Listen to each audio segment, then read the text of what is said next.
So recently I've had a lot of people asking me to do a video showing them my approach to creating my Helix patches that I've been using in a lot of my videos, whether they're the cover videos or the original music I do. So I thought I'd try to throw something together. I don't know if I have much more to offer than what's already been put out online and many other videos, but I figure I'd do a quick little rundown of a few of the things that maybe I do that are slightly different than others. But one of the things I wanted to say was that one thing I do find is a lot of people tend to look at what do I need to do in the Helix to do this? What do I need to do in the Helix to do that? But I think an actual really good working knowledge of what works in the real world is a pretty important thing to what's going to translate well over to the Helix. For instance, what microphone is going to sound a certain way, whether it's a ribbon mic or a condenser mic or a dynamic mic, where I'm going to place that, how close to the cabinet is it going to be. All of these things have huge bearing on what the final tone is going to sound like. And I think that the folks at Line 6 have done a really spectacular job at not only modeling the amps and the effects, but the microphones, the speakers, and the effect of moving that microphone closer or further away from the speaker in question. And if we can use those tools the way that they have set it up to allow us to use them, it can go a long way to create a tone that's very realistic. Just as good as anything you're going to get in a major studio with the best equipment. So let me run you through a few of the things that I do, just by default almost, for almost every patch I do, and then maybe you can incorporate some of these things into your own patches. One of the first things I do, I automatically bring path 1 to feed right into path 2, just to open up the ability to use both processors within the Helix. I think that's really important, so you don't run out of processing power, unless you're using the other path for another purpose. But for this, it's just going to be putting together one patch that's going to use both of these paths. So one thing I automatically, instinctively do is I go and I throw a studio compressor on at the very end of the path. And my reasoning for this is, in years past, when I was using real tube amps in a studio situation with real microphones, I'd oftentimes just try to record them, just the amp, no effects, just to represent the tone of the amp in my DAW or on tape or whatever your medium of recording was at the time. What's going to happen after that is most engineers, whether just to monitor the sound after the fact or in the mix, they're going to add some sort of studio compressor to that sound. And that's going to happen after the entire other path that you've already gone through, from amplifier to speaker to microphone and so on and so forth. So I find that it's not really to squash the sound, but more just to control the peaks and give it a little bit of a polish more than anything that's going to allow it to sit in a mix, whether in the studio or live. So when I set that compressor, I usually back it off to about 5 on the peak reduction and 5 on the gain. You can play with the mix and do like a parallel compression type of thing, where you have half of just the straight dry signal going through and half compressed. But I tend to leave it just 100%. Start there. The reason I put it on first is quite simple. If I leave that till the end and I mess around with all my other tones and get my amp sounding just the way I seem to want it, and then I go throw that compressor on at the end, it's going to mess with what I did before. So if I put that there, get the settings that I know tend to work really well, and then bring the amp in after, I can kind of just forget about the compressor, unless I notice it's doing something really weird, in which case I can go back and revisit it. But I can just dial my tone in and let the compressor do that little final finished polish that I'm putting it there for. So I have that set up now. That's pretty simple. Like I said, I can forget about that. I'm going to try to focus in this video on some of the new models that Line 6 has just implemented in version 2.3. So I'm going to go in. I'm just going to grab an amp and cab, I guess, actually, just so I'm going to use the new brick trem with the jump channels. And that comes with the 412 greenback 25 cabinet. You know what? Actually, let's do this. Let's just go and turn that into just an amp, and then we'll throw that same 412 greenback 25, I believe it was, on after. So that we just have a little more control over the sound if we want to do something different with it. So I've got my amp and my cab. The default settings on these, I think some people maybe dive in right away and think like they have some sort of meaning. They might be the furthest thing from what you want. And, I would just automatically, start thinking about what it is you're looking for and adjust accordingly. One thing I have found is that Line 6 has done such a great job of modeling these things. They react very much like normal, and a lot of the conventional wisdom out there is that, crank a plexi up to 10, master volume 110. I find sometimes that gets a little bit harsh maybe, so I tend to want to dial, mine back a little bit, even though the default setting is on 10. But we're going to come back and explore that after I get the signal chain set up. One other thing I tend to want to add in right before the dynamics is an EQ block with a low and a high cut, so I can filter out some of the unwanted frequencies that we have that really aren't useful for guitar and may just get in the way of our kick drum or our bass guitar or anything else. So with the low cuts, I usually just instinctively, again, start off somewhere around 80. That might be a little too low, but I can always come back and revisit this. I don't want to cut off too much in the high end, but I'm going to probably come down around 12,000 hertz just to start, just to get us a starting point, and then we'll forget about this. And if we notice maybe things are a little too fizzy in the high end or not cutting enough, we can come back in and reintroduce some of those tones in, or maybe it's too thin and we want to, although 80 hertz is really not going to be much in the guitar below that you're going to need. Another thing I will do just in case is I'll throw on like a 10-band graphic EQ. The reason is, again, this is going to be after the chain. So much like in a studio at mixdown, a mixing engineer may grab an EQ and say, we need a little bit more mid here, and they'll tweak it in. So I just put that after. This is almost like call it the mastering stage of my patch, right? So I'm gonna do more what a studio scenario would be with a mix engineer, kind of tweaking things after. I got a little bit of compression and the possibility of adding a little bit of EQ. Because we're recording, direct, we're not getting any room sound from these virtual mics that are in here. So I pretty much always have some sort of a reverb on here. I'm just going to pick the spring reverb. I've always been a bit of a fan of the spring reverbs. And again, just through my playing around, I instinctively know the default settings are probably going to be a little too much. So I'll bring the decay back to maybe 2.93. The mix I know is going to be a little hot. I'll just go there without even listening. That's my starting point. I think it's going to probably be not too bad. At some point, I'm going to probably want to add a delay. So I'm going to actually throw on the new Cosmos Echo, and through my playing with it already, I know that I kind of like the setting with just head 3. The default settings, I find the feedback's way too much, way too many repeats, so I'll just back that off. And my mix is usually pretty hot too, so I'll back that off just to give it a bit of another dimension to the sound when we do add that in. Although I'm going to turn that off right now. I'll leave the reverb on. The other default settings on the Cosmos Echo are actually quite nice. Let's add a couple overdrive pedals and we can add in after the fact. Let's try the new Kinky Boost, and I'll turn that off for now. And maybe, Scream 808 if, Tube Screamer model, and we'll turn that off. Okay, so now we've got our, what I would tend to gravitate towards automatically is that signal chain for pretty much everything that I do. And that's going to give me what I need. Now, again, maybe I want a chorus, maybe I want a wah-wah pedal, maybe I want there's endless possibilities, and we can place those appropriately. But I'm just kind of get a decent rhythm, maybe boosted rhythm, and lead with delay snapshots going here to get things started. So, like I was saying before, let's go back to our amp cab. Actually, before we go to the amp cab, amp block, let's go to the cab block. Now, the default setting here is a 57 dynamic mic.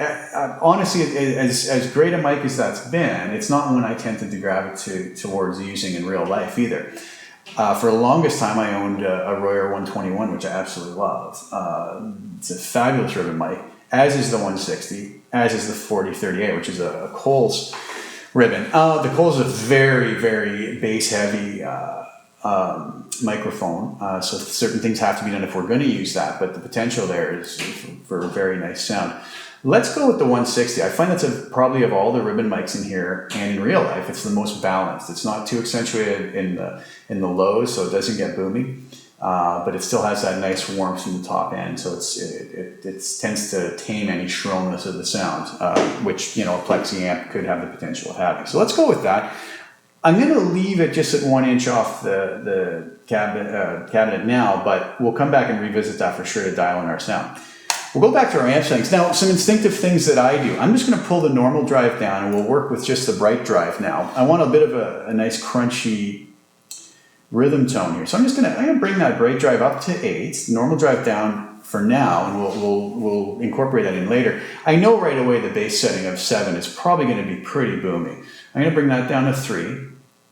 On these plexis, in real life, they sound really fabulous when the mids are quite high up, you know, maybe 9 or even 10. There's a big part of the tone lives there, so we'll leave that up. The treble, I'll you know, keep around 5.5 to 6 is probably a good starting point. The presence, that's really up to each person. You know, if we crank that up, we're going to get a lot of sparkle in the high end. It's going to add a little bit more overdrive. If we pull it back, it's going to really warm that sound up, and maybe we'll miss something. Let's start off with it at 5. We'll go from there. I'll start with the master at 7. Now, I haven't even played a note yet, but instinctively I know that this is probably going to give me something that's not too bad.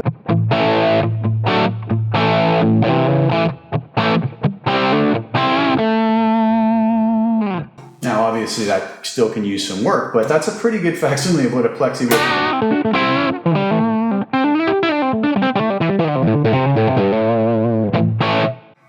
Nice.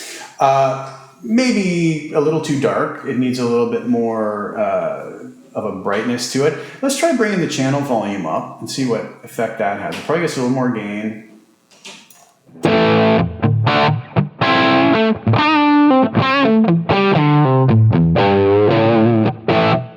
Still a pretty dark sound. So let's bring that presence all the way up like I was mentioning before, and we'll see if that sparkles it up a bit.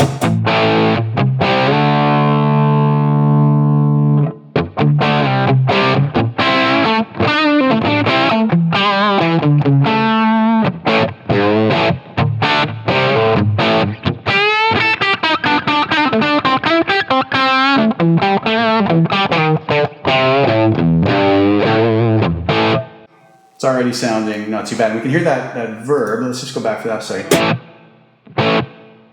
Bit of a tail there, a little bit of ambience. Again, that's going to be a personal preference thing. Let's just bring the decay back a bit and maybe bring the mix up a touch. Yeah, that's not too bad. We'll leave that for now. Okay, so I've got something that's workable now. Let's see the effect of bringing that master up. Maybe it'll give us something we want. I had it at 7.6. Let's bring it up to 9.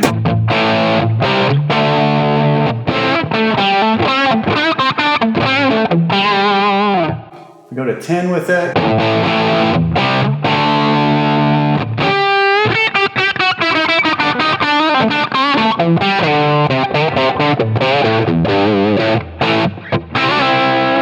It's not bad. It gets a little, it adds a little something to the high end that maybe I'm not too crazy about. I'm going to back that off maybe to about 8.5. We'll try that. That's not bad. What happens if we take the brake drive, crank it up? Now that's nice. I find the bottom end is a little bit overpowering though, and that could be a lot to do with what's going on in the cab. So I have the ribbon mic on, the 160. I'm just going to change it over to Coles 4038, just so you can hear the difference. Now listen to the bottom end of it. Very almost woofy sounding, almost unusable in that present form.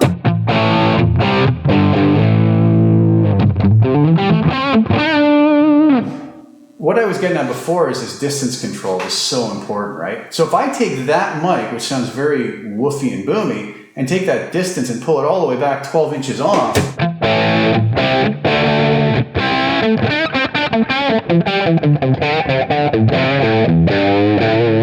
we now have a really nice tone. There's something really nice going on the bottom end, but the high end is very warm. It still cuts.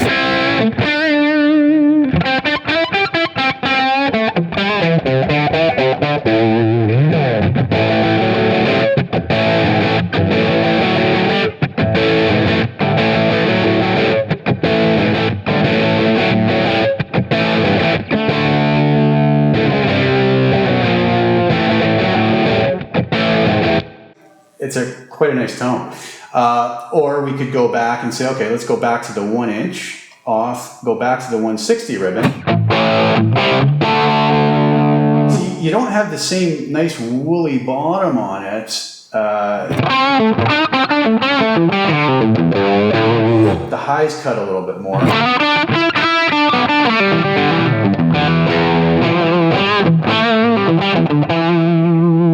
We could also pull that off by a few inches.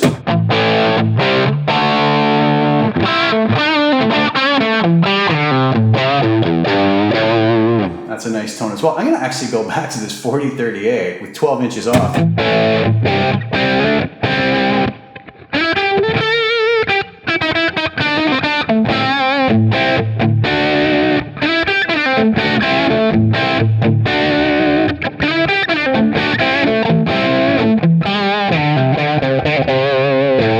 I'm really liking that sound. So see how powerful that speaker cab section can be. We'll go back to our amp. Now the other option here, we can start adding in the normal drive channel.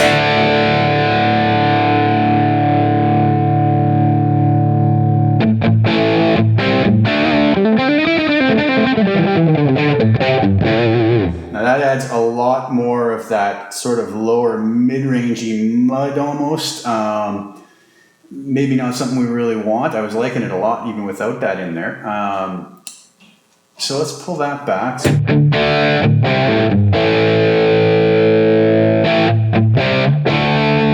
See, just a little bit here too. It adds a tiny bit of the bottom in there without getting too muddy, and we still have a nice balance in the frequency.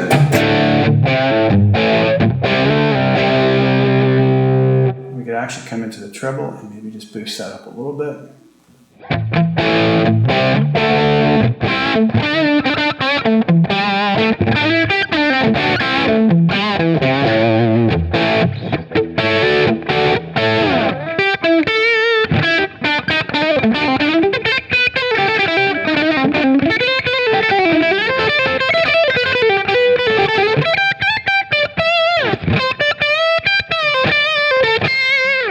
I'm liking that so far.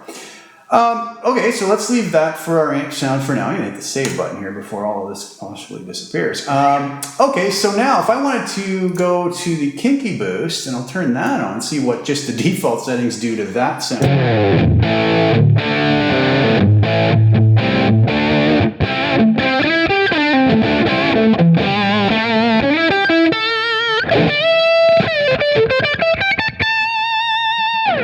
It's not bad. Let's add the bright switch on.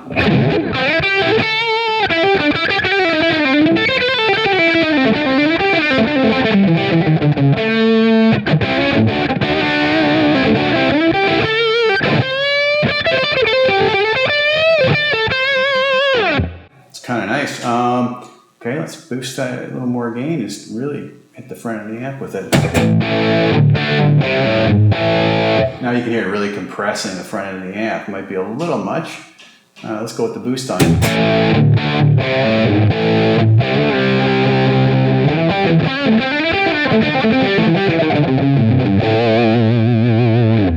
Maybe that's a little much again. Oh yeah, so pull that back.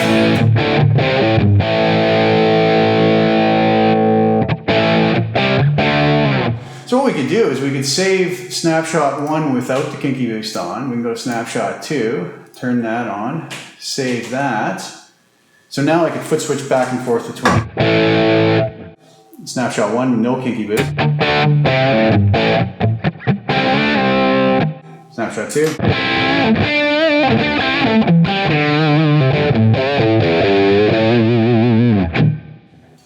If you want a little something more. Okay, let's go to snapshot 3. I'll turn off kinky boost, turn on the delay, and I'm sorry, what am I doing here? I have to, oh, there it is, Scream 808. Okay, turn on the Scream 808 and see what happens with that.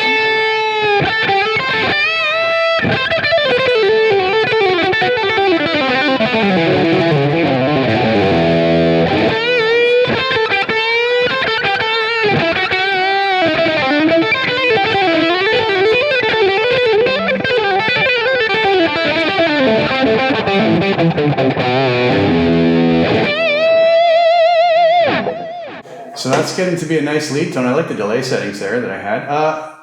Might just pull the tone back a little bit on the screen and the gain back just a touch.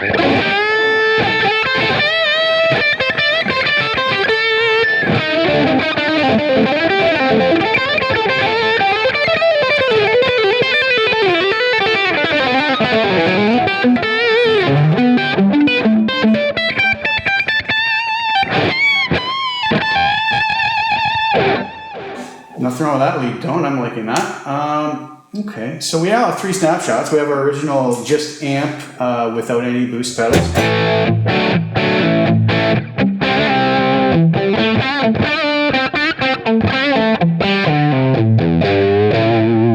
Second snapshot with the kinky boost.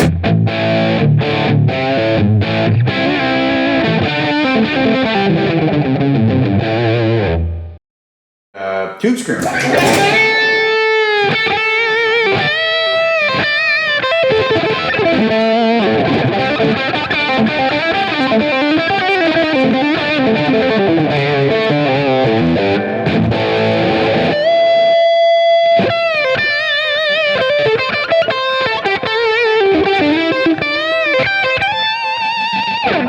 Sorry for the sloppy playing, but 3 nice sounds. Now, something we haven't explored is if we go into the EQ blocks and further do some more high cutting. I have it cut at 12,000 hertz.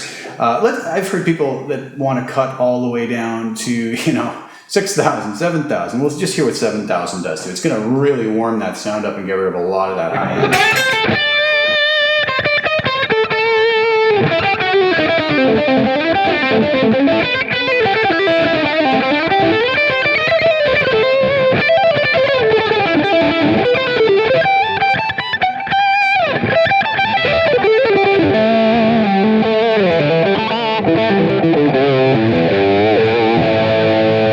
Probably a little too much for my liking, but we could come back up to around 9,000.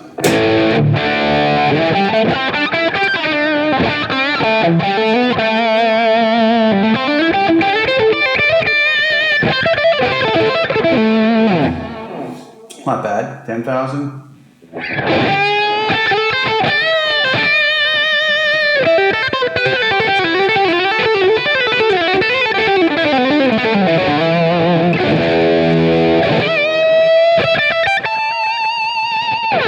I tend to gravitate towards the warmer sounds. I would probably stick possibly with something like that. Now, one other thing, the EQ block that I put in, the graphic EQ block, the reason I put that in is, a lot of times I find when I record in the studio and then after the fact when I'm mixing, I end up kind of going back and revisiting the EQ anyways and maybe boosting a little bit in the high end, maybe cut some low mids.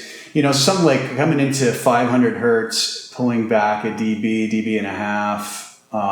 If it's a lead tone, maybe come into 4,000 hertz and adding a dB and a half, maybe 2,000 hertz a dB. Just nudging it gently in those frequency ranges can kind of help it to sit a little bit better.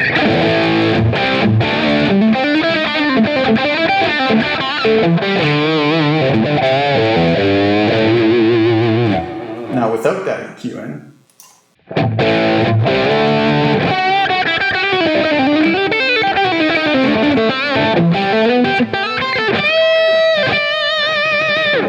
back in.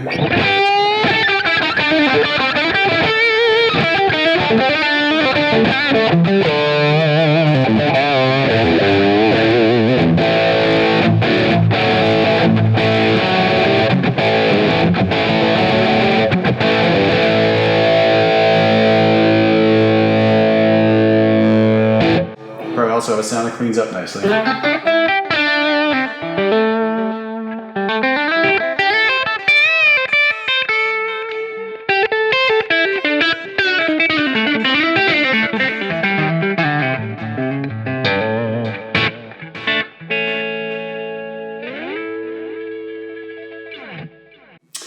So that's basically what I would do to get my sounds. That's the signal chain I would follow. A few of the ideas I might throw in there to really quickly get a tone up and running that would work for a bunch of different situations. We could also take a quick listen to it with something like P90s, just as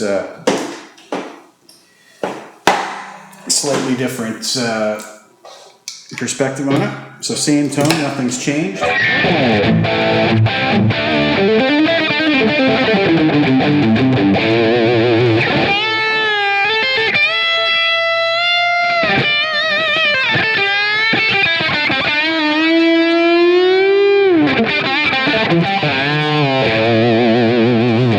And we could even just go between the different snapshots, sort of for the buzzing.